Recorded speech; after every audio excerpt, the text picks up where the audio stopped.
இலங்கை மற்றும் இந்திய அரசு கச்சத்தீவு விடயம் குறித்து இரு நாட்டு மீனவர்களையும் பாதிக்கின்ற வகையில் செயல்பட்டு வருகின்றனர். குறிப்பாக இந்திய மீனவர்கள் இலங்கை கடற்பரப்பில் அத்துமீறி வருகின்றமை பாரிய பிரச்சினையாக காணப்படுகின்றது என தேசிய மீனவ ஒத்துழைப்பு இயக்கத்தின் தேசிய அமைப்பாளர் ஹேமந்த்குமார் தெரிவித்துள்ளார். தேசிய மீனவ ஒத்துழைப்பு இயக்கத்தின் அனுசரணையில் வடமாகாண கடற்றொழிலாளர் இணையம் ஏற்பாடு செய்த மீனவர்களின் பிரச்சினை குறித்து கலந்துரையாடல் இன்றைய தினம் சனிக்கிழமை மன்னாரில் இடம்பெற்றது. இதன்போது கலந்து கொண்டு ஊடகங்களுக்கு கருத்து தெரிவிக்கும் போதே அவர் இவ்வாறு தெரிவித்தார். அவர் மேலும் தெரிவிக்கையில்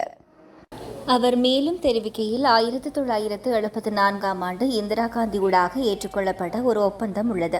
அதற்கு மேலாக சர்வதேச கடல் எல்லை சட்டமும் உள்ளது. இதனை மீறியும் சட்டத்தை மதிக்காமலும் ஒரு நாட்டு மீனவர்கள் இன்னும் ஒரு நாட்டு கடற்பரப்பினுள் அத்துமீறி நுழைகின்றமை ஒரு பாரதூரமான விடயமாகும்.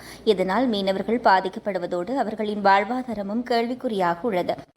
மேலும் புதிதாக கொண்டுவரப்படவுள்ள மீனவர்களின் உத்தேச சட்டத்தின்படி வெளிநாட்டு படகுகளும் இலங்கையில் கடற்பரப்பில் வந்து கடற்றொழில் நடவடிக்கையில் ஈடுபட அனுமதிக்கலாம் என்று தெரிவிக்கப்பட்டுள்ளது.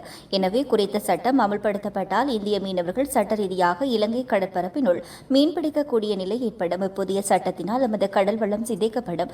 இலங்கை ஒரு சிறிய நாடாக இருந்தாலும் நமது நாட்டுக்கு ஒரு இறையாண்மை மற்றும் சுய ஆட்சி போன்றவை உள்ளன.